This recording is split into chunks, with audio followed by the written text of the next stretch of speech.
like Shield yesterday. Shield is a team about these late game rotations. They've recently kind of mixed in a little more early aggression, but they're about manipulating minion waves, and winions are the joke of NaJin Shield. The number of games they've won because super minions are like taking down your Nexus turrets is ridiculous. They're not the same flashy team. They're the team that controls the tempo for the entire game. They always have their hands on the steering wheel, and they just choke you out over time. I really think Alliance is smart enough to do it, but they just dropped the ball yesterday. A couple of players that stood out was basically Wicked in terms of his split push yesterday. He should have drove that kill all the way down bottom lane or top lane. He should have never grouped with the team, let alone during that Baron play. Yeah, he had teleport up. He was in the bottom lane, but he didn't choose to split push. Whether that's his call or team's call, I'm not even sure. And then at the same time, basically in the middle of the map, Shook was a little overeager. I feel he really wants to prove the world how good he is and why he's praised so much for his mechanics, but I'm not sure if that's... It wasn't needed. They played a late game composition and it didn't need to be that overeager. Well, yeah, Alliance might get better today, but really, I mean, yesterday Wicked was playing balls. He was very good. Probably one of the best, if not the best, top lane in North America. But today, they're going to be playing safe. And this guy's like the top lane superstar from Korea. So it's really... Wicked will have to play so much better to keep up. Well, we're about to get to predictions. Just as a quick aside, it was a very low kill game. Shook dealt 3% of his team's total damage to champions in that game, and Nif dealt 6%. Again, it was not a kill game, so you know that number is a bit skewed. I heard Jat talking about it. Let's get to the predictions because we do need to roll onto this first game. I want to know who you guys on the analyst desk think will be picking up the win in this matchup. Doublelift, who's got your win and why? I'm going with NaJin Shield for pretty obvious reasons. Alliance lost to Cloud9 yesterday, and I feel like Shield is a slightly better version of Cloud9. Slow, methodical, objective-focused game. It's going to be Alliance. Crepo? Yeah, I'm going to have to agree with Doublelift said. I think if... I'm going for Shield, obviously, but I think if Alliance stands a chance, maybe they just need to go for lanes, not lane swap. Don't get Wicked screwed over and try and just somehow come out on top of that top lane with an Irelia pick. But even then, yeah... Hearing the stories of the god that is Save, it would be very hard. The last of the top lane carries.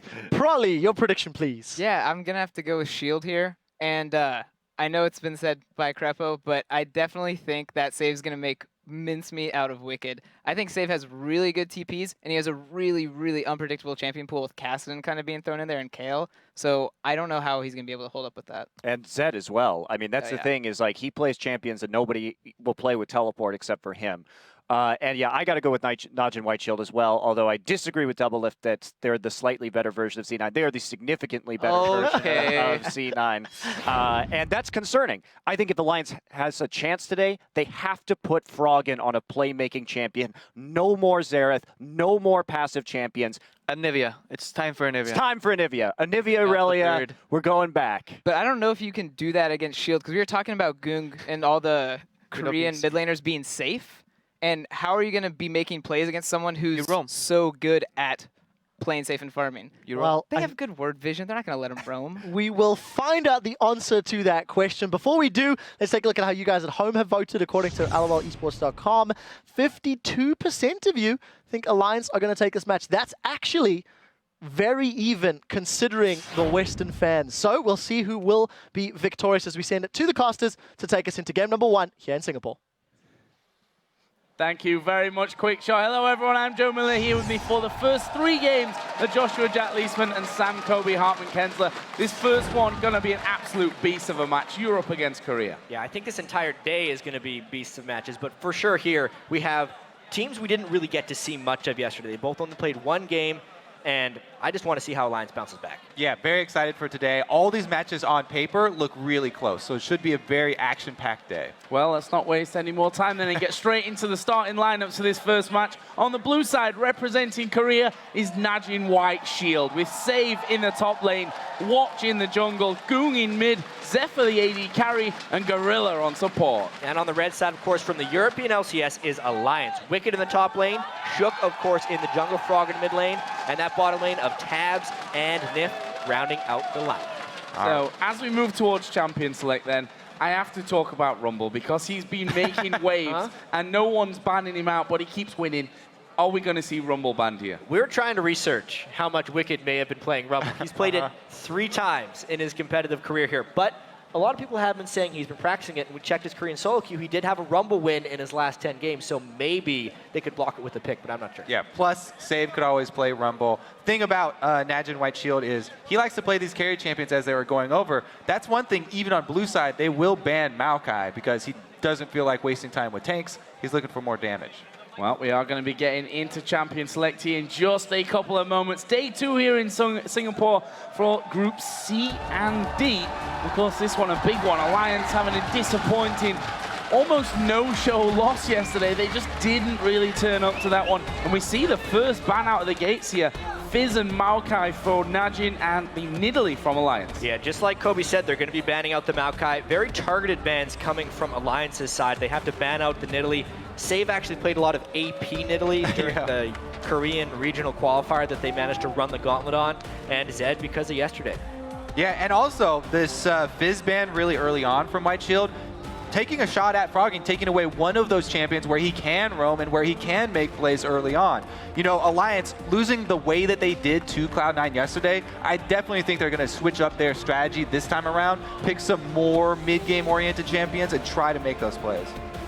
Curious choice as well. Froggen only played one game of Fizz over the entire summer split and into playoffs, but if they're going for a certain style here and they don't want Fizz as a counter in that mid lane, that could certainly be the strategy here for Shield. And it also depends on where White Shield is researching, because if you just check his Korean solo queue account, Fizz is his most played champion as well, so he's definitely been practicing it a lot.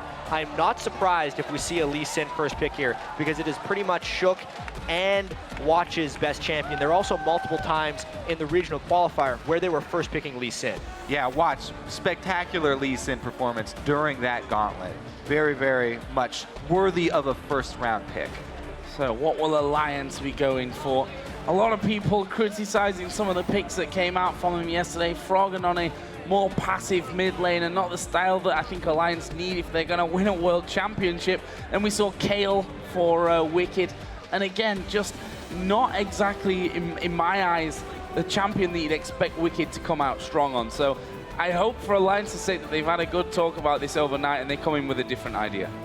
Yeah, going over those top lane picks is pretty interesting because also a blue side Ryze ban from Shield. And Save definitely likes to play Ryze and very capable of it. So that is very, very perplexing for the matchup that Shield want to choose into on this Alliance game here. Yeah, but something we don't see very often Zilean is getting Zilean through. actually getting through, not even being first pick. And I think that's going to be Froggen in the mid lane. Even though Nif could play it in support, they've had some success with Froggen playing into the mid lane. It'll be a more accelerated pace of the game here for Alliance, which is kind of what they're going to have to do against White Shield to push them off their game a little bit. Also, everybody is probably glad to see Shook on Kha'Zix rather than Elise that he had last time around. Much more early game. He should feel a lot more comfortable in his early game because his jungle champion pool actually has been fairly shallow.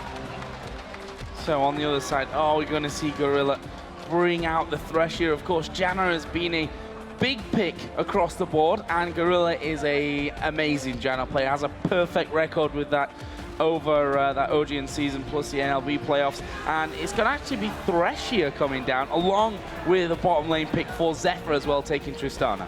The good news is for White Shield is that he's an amazing Thresh as well. Yeah. His Thresh yesterday was very impressive, and even though Janna was his pick for the regionals, Thresh has been his pick for much longer. Yeah, that's definitely his go-to champion, and he performed on it very well yesterday. I want to see about this Alliance team, though, because we've seen so many cool compositions when you have Zilean, freeing up assassins like Kha'Zix to play very aggressively. They can combo this with more assassins and the speed up of Zilean, as we've seen teams like EDG do it, that Twitch they were just hovering over. But it looks like he wants more lane pressure here. Do the Aurelia. It makes so much sense with the Zilean to speed him up. They're also not against a Janna, so the disengage isn't as great for NaJin Shield. It makes so much sense if Froggen locks this in here. And this is what people are looking for. More mid-game focus from Alliance. They're throwing that late game out the window here. Wicked back on his favorite pick, and Tabs with the AD carry. He feels like he can bully anyone on. And this is what everyone wanted to see, and almost what everyone was expecting even yesterday when the Rumble was picked against him and ended up going for Kale. he has a magnificent record with Irelia. If you go back even 2 seasons by now, ridiculous win ratio with Irelia. And there's a reason why a lot of teams ban out Irelia against Wicked. Yeah, the Irelia for Wicked. Oh, but okay, before we move on to the Riven, I just want to put the magnifying glass on this Tabs Lucian versus Triss, because this has been a topic of debate, even on the analyst desk. Crepo and Double F disagreeing on the matchup between Lucian and Tristana this time around. Tabs has been very outspoken that he will punish any Trist in lane into the ground with Lucian. Well, now we can switch over to the Riven. Well, I still want to see Riven's old news. I want to see what happens if we actually see a Zillion in the mid lane and what support Nif decides to pick, because it looks like we're lining up for a Lulu. See, White Shield actually has a lot of flexibility here. They could do Riven mid lane if they really wanted to, even though I don't expect it. It's probably Lulu in the mid lane, which is a bit of a throwback pick at this point, because we really haven't seen much of Lulu mid since very early on in the summer split. Very interesting Yeah, choice. see, And they can Alliance. just swap the mid lane around now that they've seen a different matchup. And it looks like we may be seeing Twisted Fate coming out here by Frog, and his second most played champion over the LCS Summer Split and playoffs. Actually has a perfect record and an 8 KDA to go with that Twisted Fate. This is a playmaking champion that we have on Frog, and finally, and we'll see if he can make those plays. He has to make those plays. And there's a few things that I really like about the end of this champion select. Obviously, when Alliance was locking in their first picks, they were going all in for that mid game. And NaJin Shield actually answered that fairly aggressively with the last 2 picks, trying to pick Riven and Lulu to at least have some type of pacing, since they'd already locked in that Trist, which is going to be more punishable late game. They're kind of trying to shield against Alliance's mid game in that sense. And I can't wait to see that Riven pick. I love the actual combo. Not only did they pick up Riven late, but they also comboed it with the Lulu, because Riven, you're going to build full offensive. It's going to be all that damage. If you have a Lulu ultimate knockup to combo with a Riven stun in the mid game, that can be devastating. Plus, very good matchup versus Irelia. He can punish him early. I expect there to be jungle influence in that lane if they actually meet up 1 versus 1. The question is, how is that all going to go? Is Shook going to have more of an impact than yesterday and help Wicked get through that lane? We heard the last of the top lane carries a label floating around for save, and a champion like Riven is a champion that you can definitely carry games on. Well, he lives up to the hype, at least in champion select. He's willing to pick the Riven into an Irelia like this. It's a snowball champion, so that you know this is going to be a really exciting game.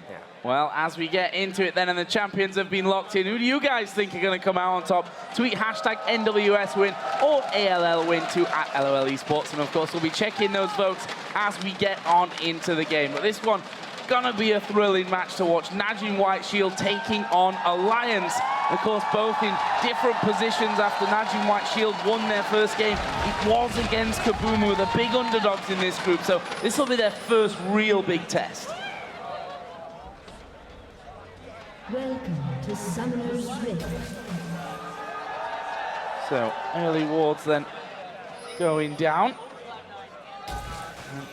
Surely a 10 start to come in this one. Gorilla going to spot the vision being put down by Tabs on the bottom side of that river.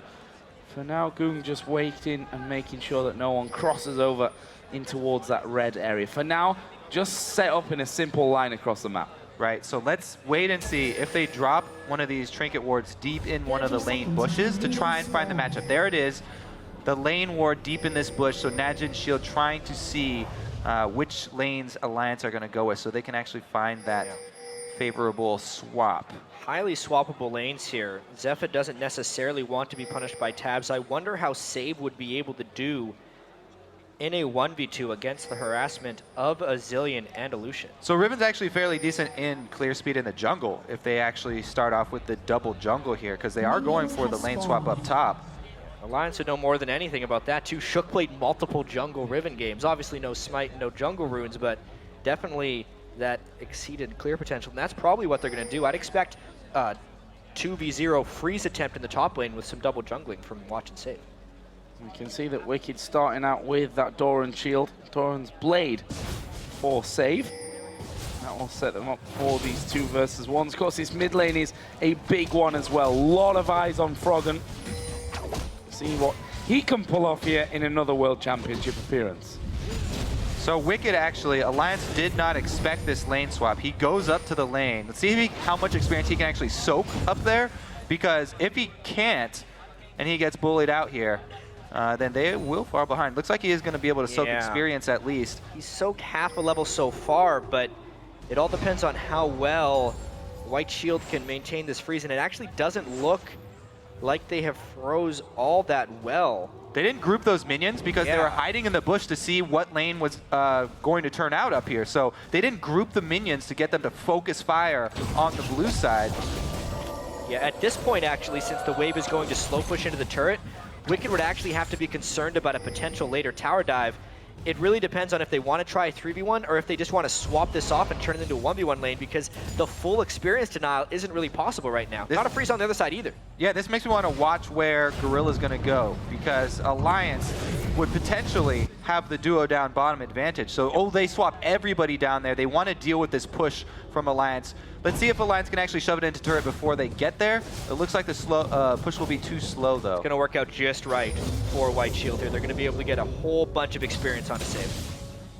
There's that wave going through. Save already getting into position. Gorilla will be just behind him here, but needs to wait until Gorilla gets there before he can just edge out from that tower. And there it is. Takes the instant bomb and he blasts from tabs as he goes through. Those bombs, of course, not going to be doing all too much to pain him. And actually, Gorilla's completely backed away now on this bottom side. And look at Shook moving into that bottom brush. I mean, this is what I was scared of for Alliance with Wicked getting dove, but this is a real potential dive onto save if they can get the right minion line. But it's going to be a really long time until they could try that dive. I feel like Shook was a little early to the party down in bot lane there. And because they're camping so many people down bottom. Oh, face check straight into it. Actually will be forced to use the flash away, and just when it looked like Alliance's luck was running out there, Save decides he was just going to have a bit of a peek. The beauty of Riven, of course, you still have that bit of mobility to get you out of those tricky scenarios. Shook is now recalled. Because Alliance spent so many people down bottom, though, waiting in this bush, there was a double roam that White Shield got off mid. They forced Froggen back. Froggen's already down 10 CS on this Twisted Fate. Going to get pushed in by Goon. Bottom side has now seen Gorilla actually join in with Save, just to give him the extra backup on that front. Shook is actually coming down the mid lane. Seems like he's just going to go back into a farming pattern. Save and Gorilla do in fact push that lane completely out. There's a hook coming in. It actually will land onto Nif, but Save had already backed away there to put a ward down. The minions did so much damage when Gorilla hooked Nif into that, and that actually kind of tapers the aggression that they'd be able to put in that bottom lane completely. And Nif did have a ward in that side bush in the river, so the reason he was going up there to group those minions and try and freeze is because he saw Save walking away. The only thing he didn't see was Gorilla inside that bush, but he knew Save wouldn't be in a position to capitalize on that hook. Is it going to get scary here for Wicked? Watch is just waiting on the side brush. Wicked had already used his stun there, but got rid of that minion wave fairly quickly. Watch will, in fact, be recalling out completely. A lot of pings, actually, towards that top lane as well.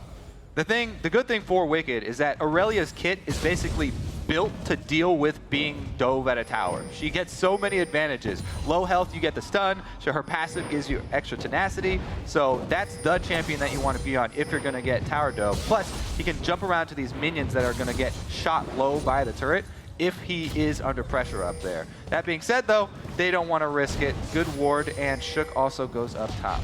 Yeah, I feel like Wicked will be all right. The rest of Alliance is actually doing quite well, just holding off in the early game here. Soon they will hit level 6 before White Shield because of the experience from Zilean.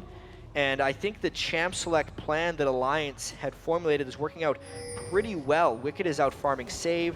The only downside is they haven't really been able to deny Zep.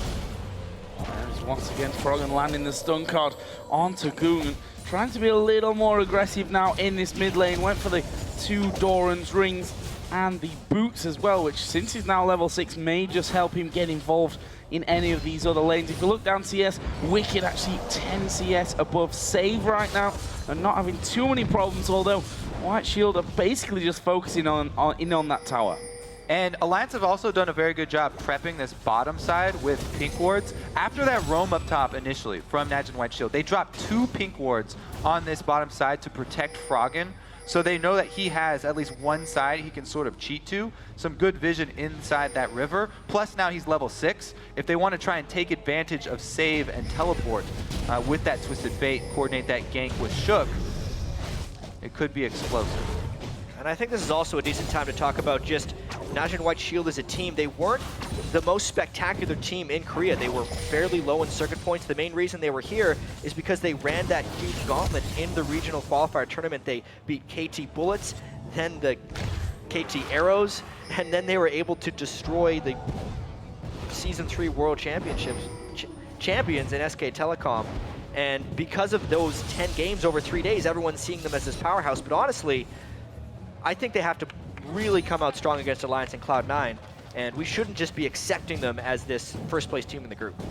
Yeah, I totally agree with that one. I mean, it depends how much work they've done for that one, how much of that, of course, carries through now into the World Championships, and definitely playing a different, I don't want to say caliber of team, but definitely a different style of team coming into this World Championship. So far, so good for them, of course, with one win on the board against the group underdogs Kaboom.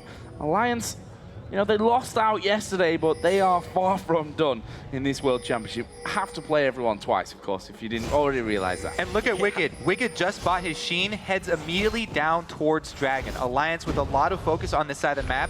We already mentioned they spent a lot of their ward coverage down here, and now they're bringing all the champions, allocating pretty much every resource down to the early Dragon and defending this blue. And Wicked has actually maxed his E on Aurelia, which will be higher in the burst damage category with the Sheen, but he's kind of in, get the Sheen off, stun them, hit them once, and then back away before damage can be traded, which will give him lower sustained damage in a potential team fight, but more upfront burst. I'm not a person to want to question Wicked's builds on Aurelia, although built them every way. Yeah, He's there done have so been many some different ones. Yeah, he's not scared of experimenting on that one. We'll see now as he goes into that 1 versus 1 with save. Actually, good 15 CS up. There's a hook onto Tabs. It's going to be a quick blast back from Zephyr. And these hooks so far from Gorilla caused or had the possibility, let's say, to cause a few problems for Alliance, not being able to turn them into a kill. But both Watch and Goong here having to go on this middle turret. Froggen coming in. They've got Shook over to the side who can leap in. Meanwhile, Wicked actually going to go aggressive onto saving this top lane. That's a lot of damage done. And he's backed off. He's waiting for the ult activation. There it is. He didn't want to get too low for more execution. Good trade there from Wicked. Being able to meet back up with Riven after he's already got his Sheen. Very big bonus for Alliance. Good time to swap back. Gorilla not quite in the brush there as he wakes off on the side. That's Froggen pulling out that stun card. They just cleared out that pink there, so Shook is actually going to revisit this middle lane. There is Watch coming around, actually missing the Q. Shook going to go over the top. We do see Destiny popped here. Stun card goes on to Watch, but he preemptively flashes that one. Wild growth as well for Goong, and they basically trade a few summoners left and right and the ultimates. It seemed a little bit early on the ultimate there from Froggen, but he wanted to see if there was any support help coming up, and there actually was, which is why they didn't commit farther onto that kill. Speaking of support, here comes Nip. Nip coming in from the side. They've slowed down Watch, and there is Froggen, able to pick up first blood. Shook and attack. Where's the ultimate going? So goes to Gorilla. It's a double kill for Froggen. The ulti was on Chunk just in case. And Alliance moving the support to mid, really working out big for them. And the support's hitting level 6 before the support of NaJin White Shield was huge there. Gorilla could not deal with the box, and Shook could get extra aggressive because they knew they had that resurrect from Zilean. See what Goong can do with that mid lane, though. He's going to be able to shove one extra wave. Pretty much, Alliance come away with a clean 2 kills, first blood down. What a roam up there from Nif. Very timely. Oh, Alliance sitting pretty for now, at least. 1,600 gold lead that they have. If you look down the CS as well, it's Wicked that's going massive in that top lane, and that is a big vote of confidence from you guys at home. 72% of you voting for Alliance to pick up this win. And I feel it's not who you think is going to win, more of who you want to win at this stage. Yeah. Of course, Alliance coming out of Europe as the #1 seed, the only team to ever win an LCS apart from Fnatic, as we are going to see them now going towards Zephyr. There are 3 men there. Bomb is down, a nice lantern will take Zephyr away. Whoa. Oh, the void spikes landed, but the damage not quite enough. That might be enough to turn to Dragon here. That's a huge chunk out of the AD carry. They definitely have the numbers. Alliance plus they've got their teleport ready from Wicked. Save just went back to base. He would be able to answer teleports, though. At this point, it would all be about a steal from Watch. He has his flash down, though, so it would have to be remarkably crisp It would with be a his lantern entrance and back out. exit. Oh, Gorilla is going to come up to that. Still have Zeph Gotta be below. careful There's the about the hook coming damage. on to Shook. He will actually jump away, and I think Wise here from Alliance. They spot Goon coming in from that middle lane as well. They back away from Dragon. What? Shield not quite healthy enough at this point to say, okay, we forced them away, get in the jungle, though we can do it ourselves. Gorilla comes over with a timely hook. Kazak's very squishy jungler. Yes, he does have good damage for controlling the early dragons, but they didn't have anyone who could actually take that damage. Needed to juggle aggro if they wanted to do it. Yeah, and even though Froggen was able to pick up that double kill in the mid lane, the turret damage has already been dealt.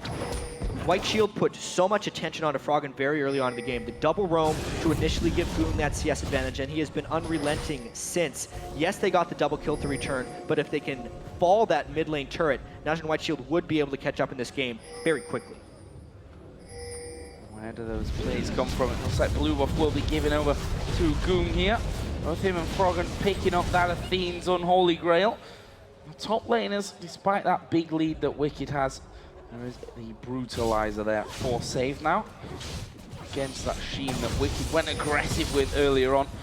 And did a good chunk of damage to save as well. And we'll see how Wicked decides to play now as they both are around that level 10 point. Yeah, skipping that early part of this matchup was huge for Wicked, and now it just gets better and better for him. As you can see, he's stacked some armor after the Sheen rush. Now his tab already completed, plus the shield, so he has a lot of attack damage reduction, which is exactly what you want against Riven. Pretty much all of her damage coming from there. He feels much more confident in this matchup. You can see freezing it close to his turret. This is ideal for Wicked.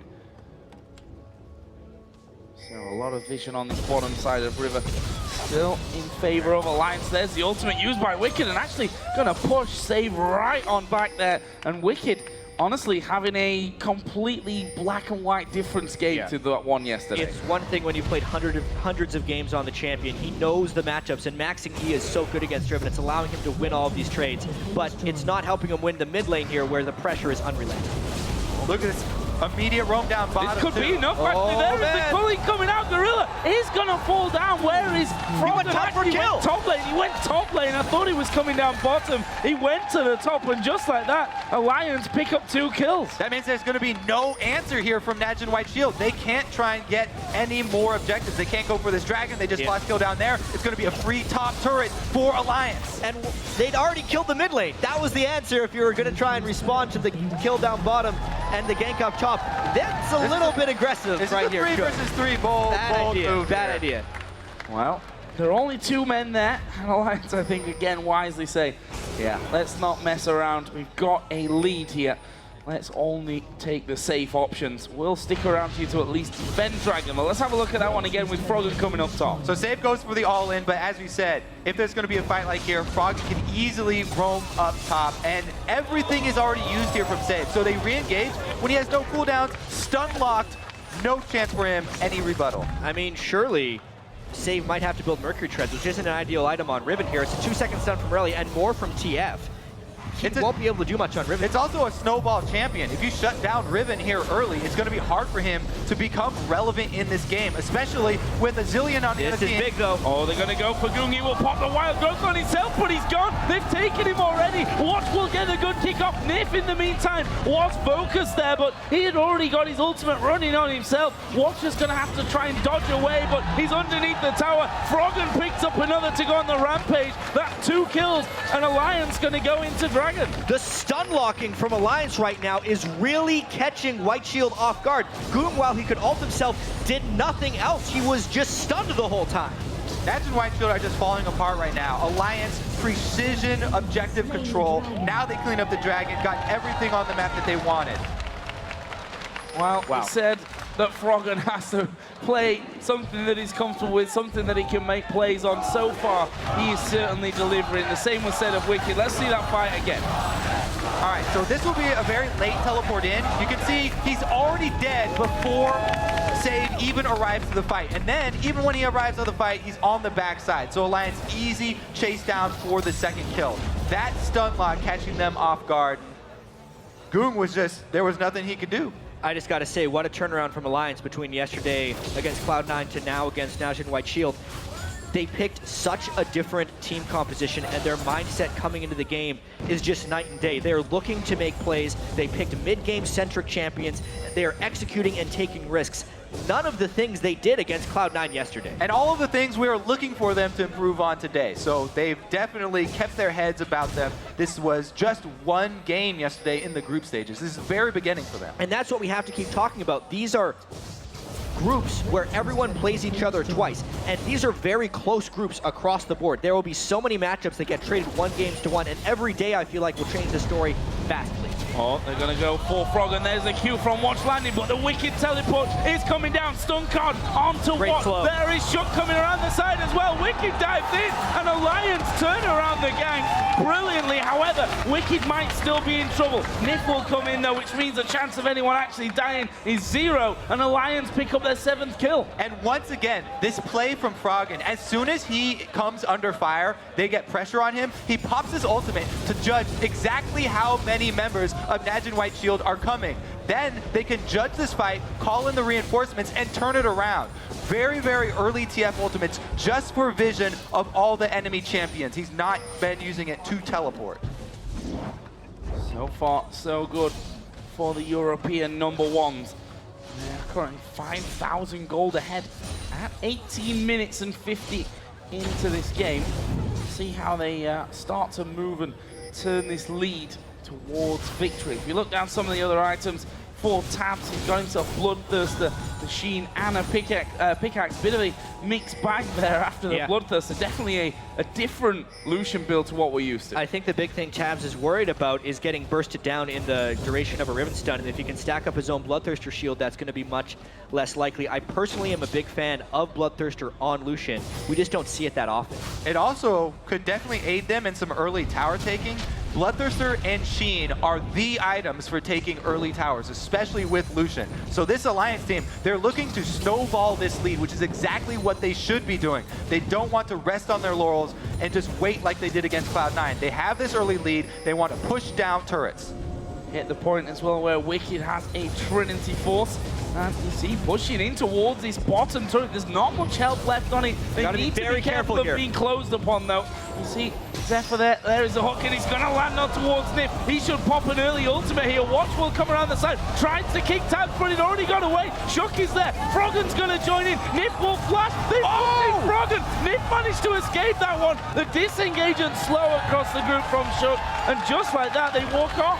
What a hero teleport from Froggen! He teleports in and takes the hook for Nif. He took a bullet for him, but luckily Froggen had the vest on, so everyone gets away alive.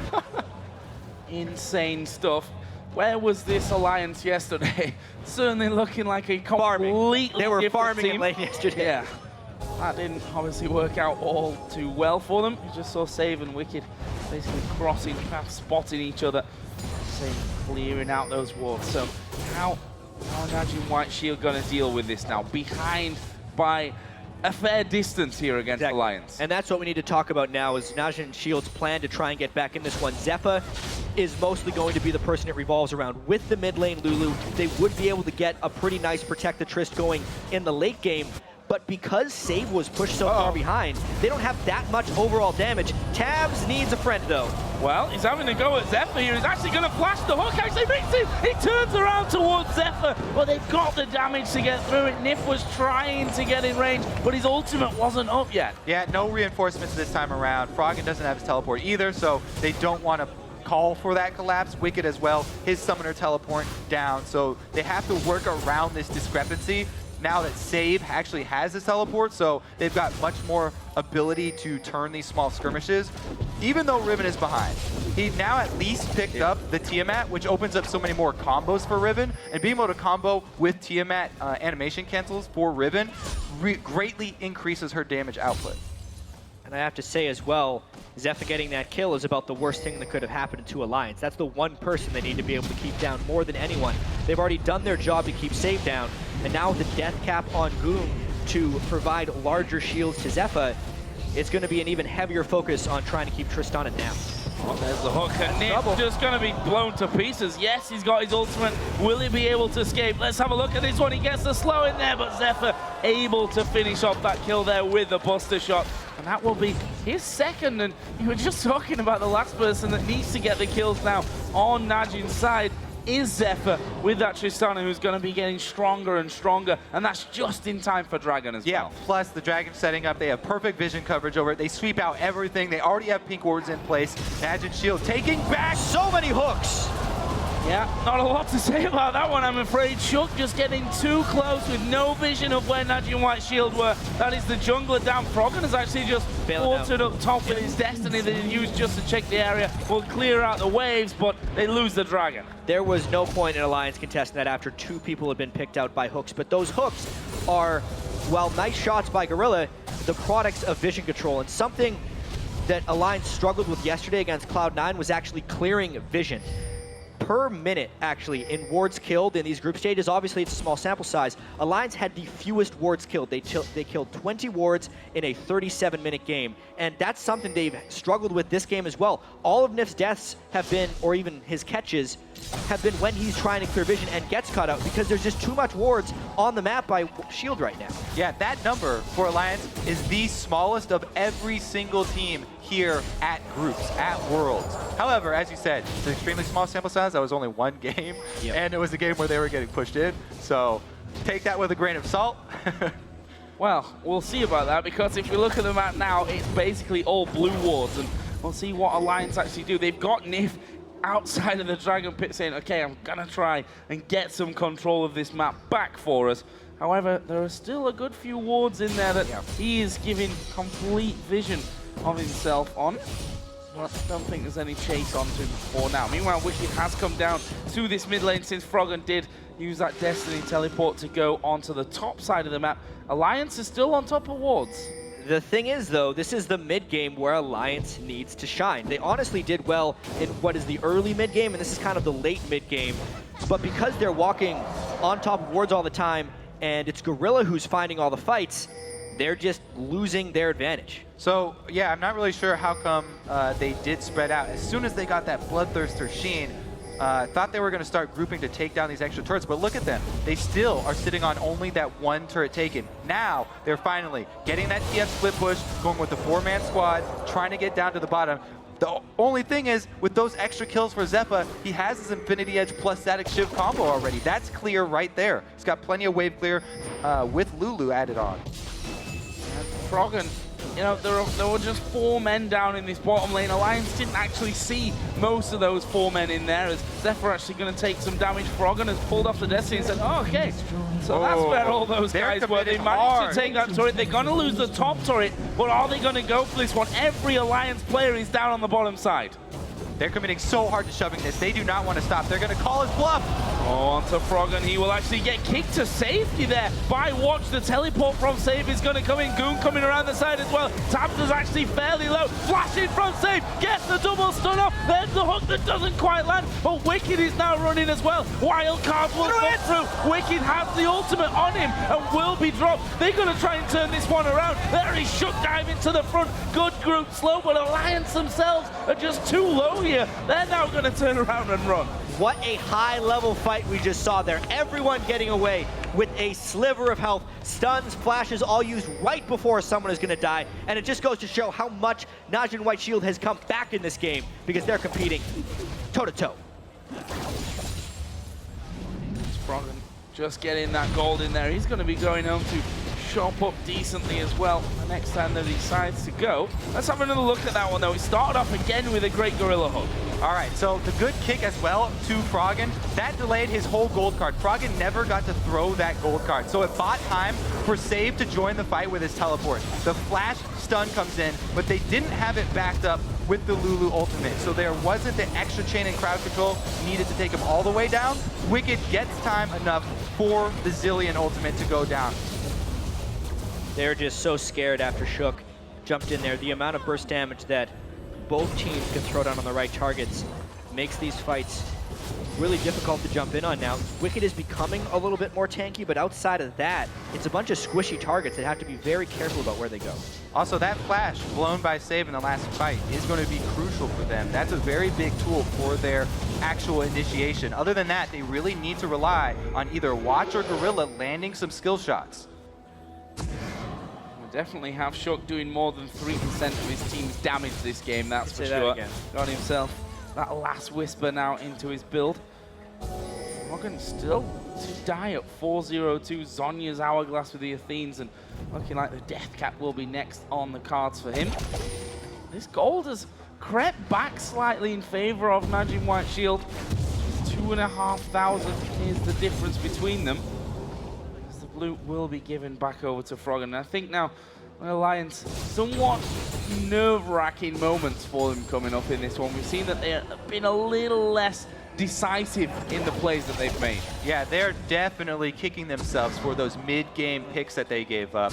Farming in the side lanes and then trying to gain ward coverage in a very dangerous area. That's really come back to bite them here. Especially considering the fact that Alliance is already 0-1 in groups, losing to Cloud9. They lose this one, and then they've lost to their two main competitors in their group. It's only top two that make it into the quarterfinals here. And Alliance built this team to succeed at Worlds. Losing their first two games could be devastating. That has to be on their minds right now. Yeah, and they definitely need to use these breakpoints they've just hit. They have not only the Trinity Force, but Frozen Heart on Wicked. It's a great item, especially against a team that has Riven on it. Does mess up your combos a little bit when your attack speed gets thrown off like that if you're not adjusting for it. Plus, they also have Froggen with the ability to initiate now. He has Zonya, so people who are looking for those plays from Froggen, the big carry TF plays, now he's got the potential to pull those off. Almost completed Death Cap as well, so when he goes in, his combo is going to be devastating. If he can get in on the right target and combo before having to use Zonya's.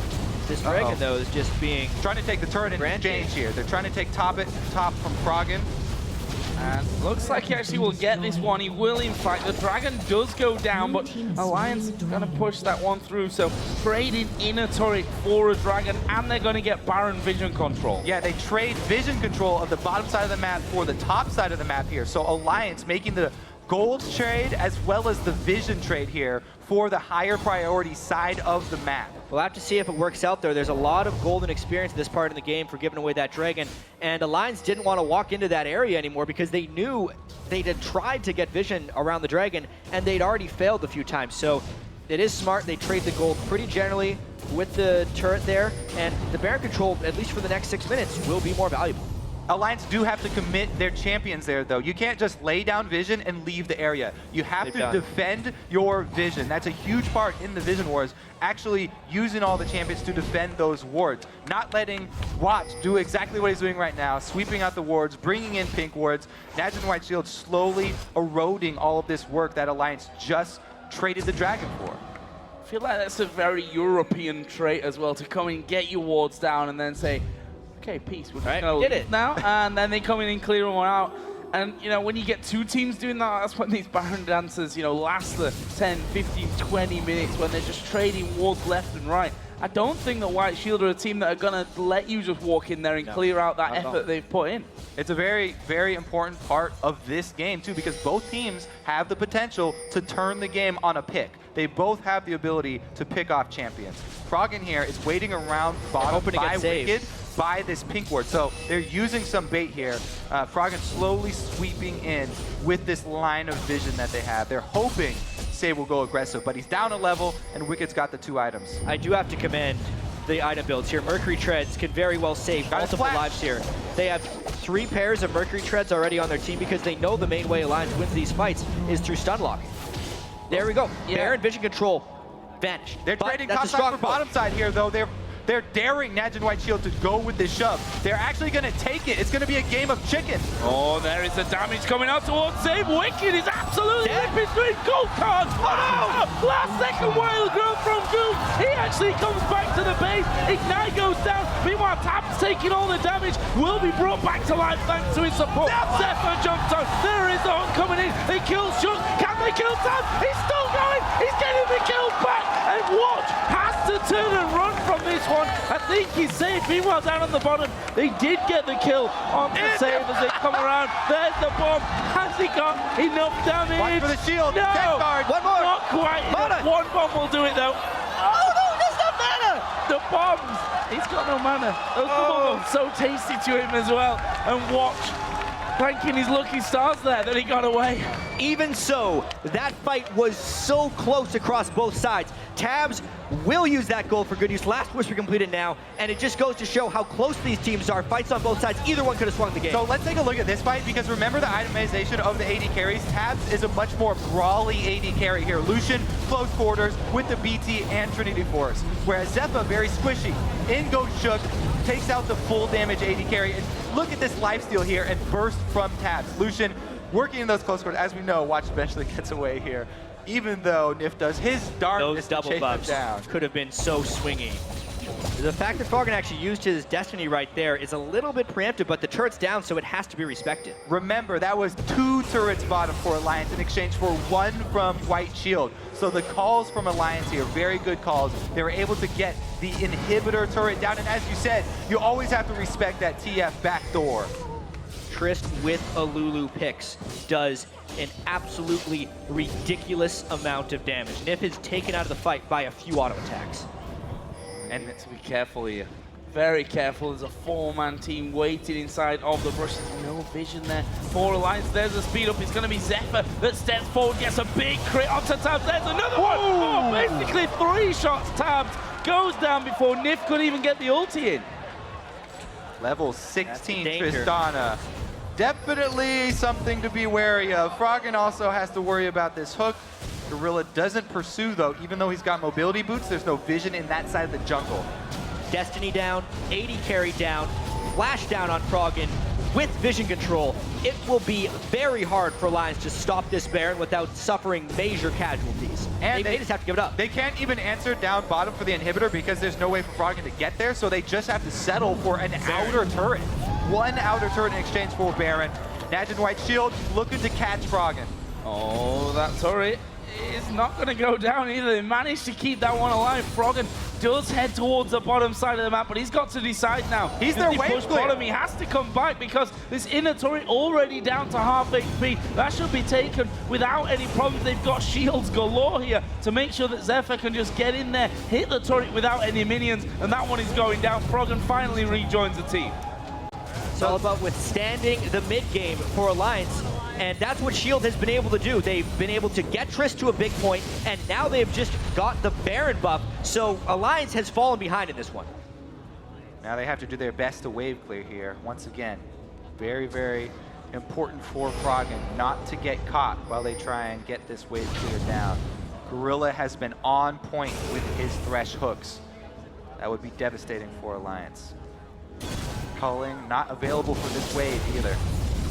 Wildcards will come through though, and you can see that they are successful in taking all but 1 minion out of that one, so they do have wave clear to hold on to it, but will NaJin White Shield decide to really dare it? I mean, if you look down their lineup, they've not got anyone that's massively tanky, although you could also say the same about Alliance. Wicked, of course, though, with that Frozen Heart will also be getting a bit of extra protection going forward. Dragon is available, but for White Shield, they've got that Baron buff on, and they're going to look to make it count and leave Alliance with only their bases. Wicked gets hooked, but no follow-through. That turret survives. We've seen it so many times. The late game Lulu plus Tristana is so difficult to deal with. Yeah. Sped up and shielded up, gets to take down those turrets very easily. Retreat back to Dragon, and look at that global gold, getting right back to even. Only 1,000 separating these teams now. Yep, plus it's over 700 range to go with all that damage and shielding. Plus you can see, I actually like the Alacrity boots on Zephyr there, just to make sure he's got that extra little bit of mobility to chase down near the end of fights. It was the one thing that Alliance needed to ward off, and it's the one thing that NaJin Shield knew they had in their back pocket. If Zephyr could get a few kills, if Goon could get enough ability power to provide proper shields as well, when Lulu gets AP, it also amps the damage that Zeph is going to be doing from picks. It's all starting to come together here for Shield.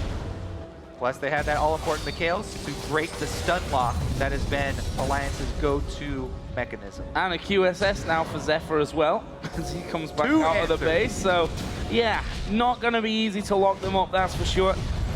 Well, the Seagoon picking up the Lich Bane, so basically your towers are dead if they ever get anywhere near them. Alliance focused more on that mid-game this time around, but after they had the good mid-game, gave up a couple crucial picks. And NaJin White Shield going to punish them for it. That late-game Trist coming for your inhibitor turrets. Wicked got his Guardian Angel on though now. What's Oh, gonna do Frog it? dead There's a this time. couple of hits onto Frog and half HP just disappears like that. And we'll see if he decides, I gotta go back to base. You'd imagine so. This turret seems to be going down either way. As Zephyr just steps up, 4 or 5 auto attacks will bring it down to just over half health, and the shield blocking out all the damage that the turrets do to him. You can see how threatening it is right now. Zephyr is playing with so much confidence, and unless Alliance is willing to commit, they can't deal with them. The more shots they take here, the lower their chances of defending this turret become. They may give it up because they don't want to fight shield with Baron buff. Look at Zephyr just walking up the steps there, not even scared of what Alliance can throw at him. If they're going to commit, it has to be the next wave here. That thing's going down to 2 more hits. The Baron buff is still on them, though, for another little while. I almost feel like it's smarter for Alliance to give up the inhibitor, but the culling does get burned out, gets a good amount of harass down. On to the priority target. Great. They're going for this one. Shook Baron's stepping gone. forward there. Baron does time out Frog, and it also stepped forward with the gold card, but decided not to go aggressive. But there's Wicked diving in, tabs on the backside. He's going to duel with Zephyr. Nif, though, is all on his own in the middle. They've gone for Froggen, who uses that Sonya's. He gets shut down. Kills coming back here for Alliance, though. Look at Tabs. He's almost untouched and stealing that life back. Wicked going to come up. Gorilla mistimes the hook, but they managed to lock him up, and that a 1 for 2. That might be enough here for NaJin White Shield. Tristana is still full HP. This is going to be the base for Shield. It's so hard to use Chrono Shift on the right targets in these team fights, and Froggen is the one who needed it at that point. He was the first to die. The one on Wicked was worthless because by the time he revived, the rest of the team had to back up, and this could actually be game. Zephyr once again stepping up, gets knocked back though by the culling of Tabs, who was left relatively untouched during that last fight. Seemed to be the hope almost of Alliance as that fight was going on. They've managed somehow to hold NaJin White Shield away from it for now. Yeah, I can't wait to see that fight again because Froggen and all of Alliance went all in onto Zephyr, and they were unsuccessful in taking him down. The Mikhails was burned, the QSS was burned, pretty much everything was expended, yet at the end of the fight, Zephyr ran out of there with full health. And Save did a really good job flanking around to get in the middle of the Alliance squad, so he was able to zone off the rest of Alliance and break them up so they weren't able to capitalize on Froggen after his Zanyas. Yeah, at the start of this fight, you can see Zephyr's off around the side. Wicked jumps in very quickly. Zephyr's trying to lifesteal up off those rates, so the start of this fight is very critical. You can see the priority already put onto Zephyr. Save wraps all the way around, comes from their own inhibitor to chase off Shook and Tabs. And that is what ended up isolating Froggen away from the rest of the team. The Chrono Shift was actually on Tabs. It was completely worthless. It's the Guardian Angel that revived Wicked. So, an even worse Chrono Shift than I ended up thinking it was. It just needs to be used better for Alliance if they want to come out in these team fights, because late game scaling wise, it's the Trist Lulu ruling the day. Kind of explains why we thought that Lucian was untouched in that last game, because they were like, well, what's the point of killing him now? Let's take out Wicked at the front, see how it goes. And well, maybe that's Nif getting a little bit nervous in these scenarios, thinking if I hit it earlier, at least he's got it on him if that happens, but choosing to ignore it means that Chrono Shift does absolutely nothing for them in the fight. It means now if we look at the gold, still in favor of Alliance, but the tiniest of margins, only 200-300 gold the difference. Froggen has now gone back to a bot lane push, and honestly, Save at this point could kill it. Froggen only has Ghost to try and deal with this Riven, so it's going to take some fancy footwork. Smelled something, and he does catch him out. Let's see if they can actually get an engage here. Save, again, has his teleport. Yeah, they have to respect the teleport flank from Save. Oh, there goes Nif. And they have to respect Zephyr, but that's pretty hard. There they go. Wicked actually getting in. That's a good kickback from Watch. The hook will land as well onto Shook. He's going to drop one. Does have the Chrono Shift available. Wicked trying to draw them away. That means that Shook is able to get out, but Wicked won't be as lucky here. He's still trying the hop to the ward from Watch. We'll get that one. And NaJin White Shield just moved straight to Baron. That's going to be easy, Baron, for them. Not only did they kill Wicked, but they got huge chunks out of the rest of the Alliance, and there's no ward coverage. You cannot face check this team. NaJin White Shield now going to march on that top side. What a comeback by White Shield. Rewind 20 minutes. They were down 7 kills to 0 and had almost no control. But they've been able to control Vision from behind, which is one of the hardest things to do. Controlling the Vision, getting 2 picks, and the money funneled onto Tristana. Now she's unstoppable. Speed boost from Lulu to chase. Don't even know how those little yordle legs can carry her so fast. As the turret does go down, Inhibitor will surely follow. Tabs will step forward, but he's the juiciest of targets, and we already saw the 3-4 hits from Zephyr. If he gets lucky with those crits, then you're just going to go down without anything to say. There is the Inhibitor falling, and there is just not a lot left now of Alliance's base. We thought Zephyr was scary before. He has 3,000 gold he's about to go by with. So just across the board, you can see a lot of people getting gold in the right places. 16.6 thousand onto Zephyr, 16,000 onto Goong if we look at the gold. It has just gotten a little bit out of control there. Froggen, the only member on Alliance to really be fed, but even him, it's long cooldowns working in between, and he just cannot keep pace with the damage that Triss Lulu is putting out. And Froggen has been in these, split push scenarios on his own, but the rest of his team aren't pressuring anywhere, so it's pretty easy to shut down in that case, especially when it's Save that comes down that can 1v1 him and outranges him with a teleport. Yeah, and Zeppa got his Bloodthirster as well, so not only is going to have all these shields and spells to rely on defending him, Quicksilver Sash and all that, but he's got immense life shield. Look at that shield, over 2,000 life. 1,000. So No, 1,000, that's still a big shield. Well, it's enough to kill off that Inhibitor in the mid lane.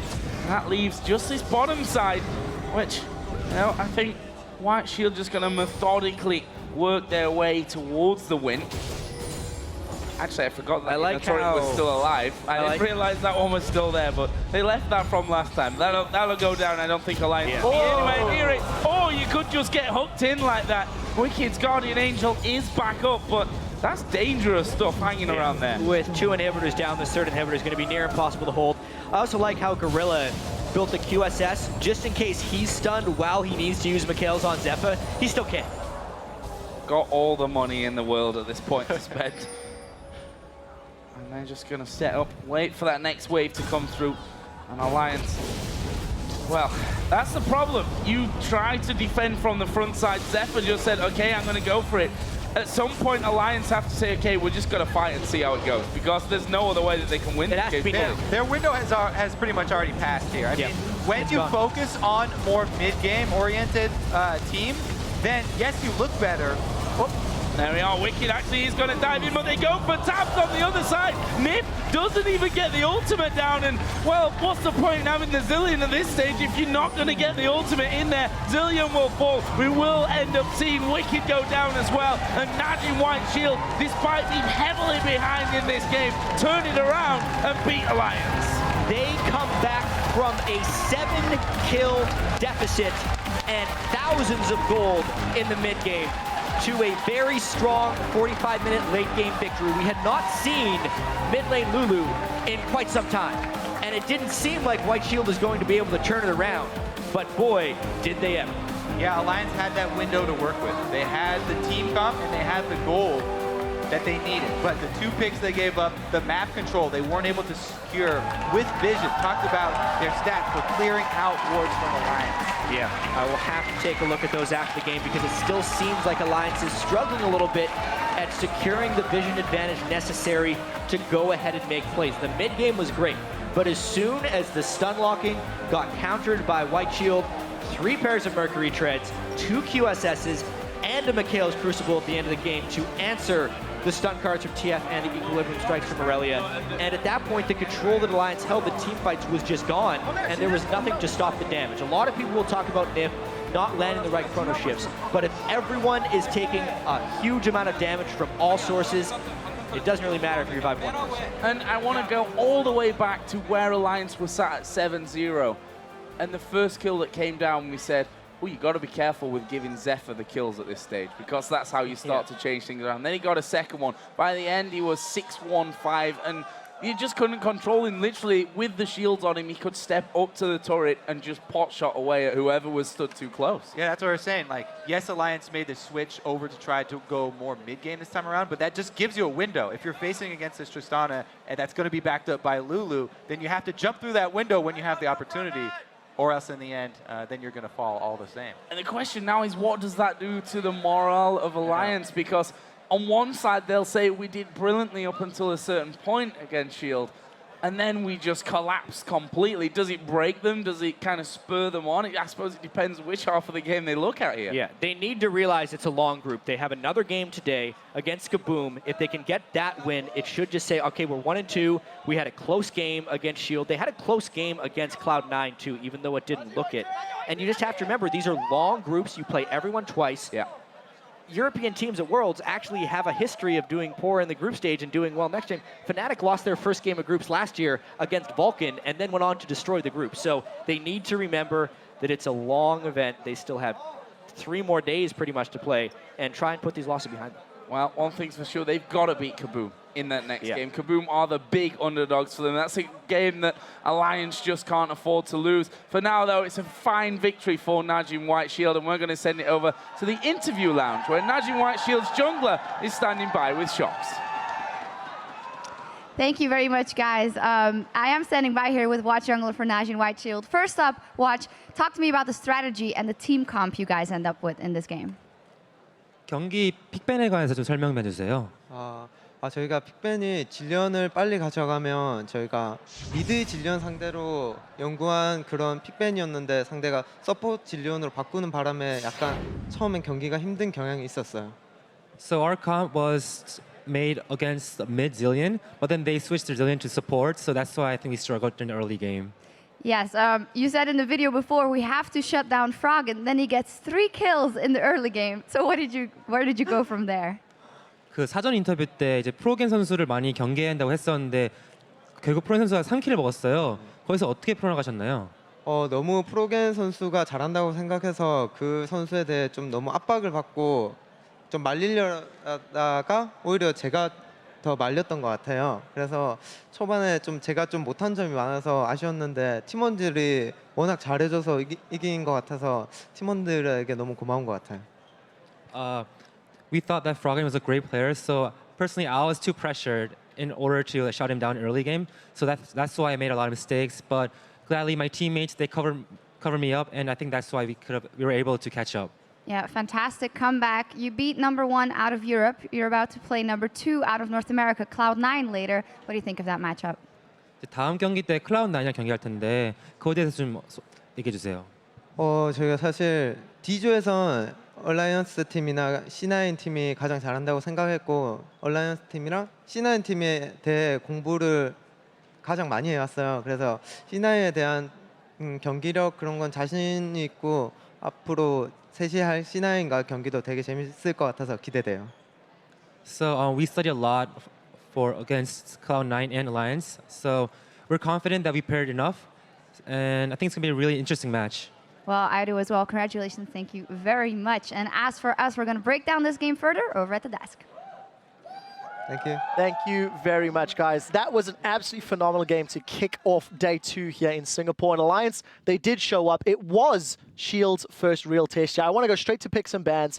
Talk about the team comps because we saw Irelia, we saw Twisted Fate, Mid Lulu. Monty, what's your take? I mean, this was a little wacky, especially from Shield, but I think Alliance had the right idea. Put Froggen on a playmaking champion, Wicked on, his bread and butter pick on Irelia. This is the right direction for Alliance to move in.